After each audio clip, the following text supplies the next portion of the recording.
നമസ്കാരം. പരാജയപ്പെട്ടു എന്ന് കരുതി ഒരിക്കലും നിങ്ങൾ ദേശാഭിമാനിയിൽ കയറി അടച്ചിരിക്കരുത്. ഇരുട്ടിൽ മാത്രമേ അരിവാൾ ചുറ്റികയിലെ നക്ഷത്രങ്ങൾ ശോഭിക്കൂ എന്നത് മനസ്സിൽ പറഞ്ഞുകൊണ്ടിരിക്കണം. എത്രമാത്രം നിങ്ങളെ വെല്ലുവിളിക്കുന്നുണ്ടോ നിങ്ങളുടെ വിധി, എത്രമാത്രം നിങ്ങളെ പരീക്ഷീണനാക്കുന്നുണ്ടോ അപ്പോഴാണ് നിങ്ങൾ ചിന്തിച്ചു തുടങ്ങുക അതൊരു വിജയത്തിൻ്റെ സൂചനയാണെന്ന്.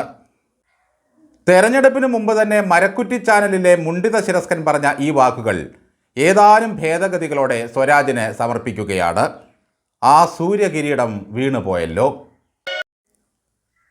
മൂട്ടിൽ പിടിച്ച തീയുമായി ചെന്ന് ഒരു വെടിപ്പുര മൊത്തം കത്തിച്ച ക്രോണിക് ബാച്ചിലർ എന്ന സിനിമയിലെ ഇന്നസെൻറ്റിനെ പോലെ സ്വരാജും കേരളത്തിലെ മാർക്സിസവും ഒന്നിച്ച് നമ്മളോട് ചോദിക്കുന്നു, ഇവിടെ ഇപ്പോൾ എന്താ നടന്നേ? വിശ്വ ഒന്നും ആരുടെയും കുഴപ്പമല്ല സാർ. ചില നിയോഗങ്ങൾ ഏറ്റുവാങ്ങാൻ നമ്മൾ ശിരസ് കുനിക്കേണ്ടി വരും. സ്വന്തം തട്ടകത്തിൽ പൊക്കിൽ കൊടി കുഴിച്ചിട്ട നടകല്ലിൻ്റെ അടിയിൽ പോലും തൻ്റെ ജീവിത വേരുകൾ ദ്രവിച്ചു എന്ന് നിലപാടിൻ്റെ രാജകുമാരൻ മനസ്സിലാക്കിയാൽ മതിയായിരുന്നു. സ്വന്തം ബൂത്തിൽ സ്വന്തം പഞ്ചായത്തിൽ താൻ നടന്നു തീർത്ത വഴികളിലൊന്നും തൻ്റെ വിപ്ലവബോധത്തിനും ചിന്തകൾക്കും ദാർശനിക മാനങ്ങൾക്കും പ്രസക്തിയില്ലെങ്കിൽ പിന്നെ അയാൾ ബുദ്ധിജീവിയായാൽ എന്ത്, കമ്മ്യൂണിസ്റ്റ് വിപ്ലവ സൗധത്തിലെ സെക്രട്ടേറിയറ്റ് അംഗമായാൽ എന്ത്? മണ്ണൊലിച്ചു പോയ വേരുകളെപ്പറ്റി ഓർക്കാത്ത ഒരൊറ്റ മരവും ഉണ്ടാകില്ല. പക്ഷേ കാൽക്കീഴിലെ മണ്ണൊലിച്ചിട്ടും പാകിസ്ഥാനും ഗാസയ്ക്കും പലസ്തീനും തുർക്കിക്കും വേണ്ടി കരയുന്ന ഒരു സഖാവിന് നാട്ടുകാർ കാൽക്കാശിൻ്റെ പോലും വില കൽപ്പിക്കുന്നില്ലല്ലോ സഖാവേ. നട്ടയടം വെട്ടിയാൽ ചുട്ടെങ്കിലും തിന്നാമെന്നൊരു കൃഷിച്ചൊല്ലുണ്ട്. മണ്ണിൽ നട്ടത് എന്തായാലും അതിൻ്റെ ഫലം തരും എന്നൊരു അർത്ഥവും അതിനുണ്ടാകാം. പക്ഷേ നട്ടാൽ നട്ടയടത്ത് മുളയ്ക്കാത്ത ചില ഇനങ്ങളുണ്ട്. അതിലൊന്നാണ് സഖാവ് എം സ്വരാജ്. സ്വന്തം മണ്ണ് വിട്ട് അയാൾ തൃപ്പൂണിത്തുറയിൽ മത്സരിച്ചപ്പോൾ ജനം ചിന്തിച്ചു, നിലപാടും മാനവികതയും മതനിരപേക്ഷതയും ഒക്കെ പറയുന്ന ഈ ചെറുപ്പക്കാരനിൽ ഒരല്പമെങ്കിലും മനുഷ്യത്വം ഉണ്ടാകുമെന്ന്.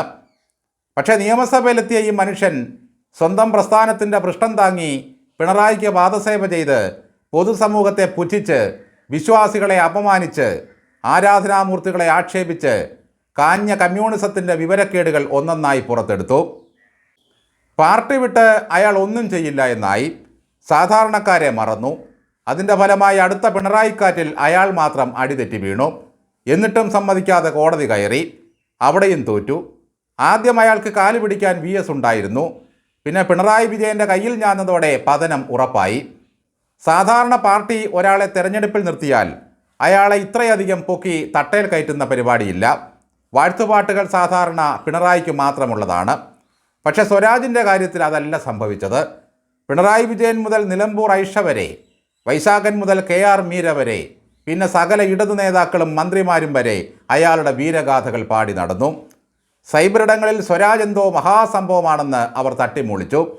ഇയാളില്ലെങ്കിൽ സംസ്കാരം പൂവിടുകയും കായ്ക്കുകയും ഇല്ല എന്ന തരത്തിലായി.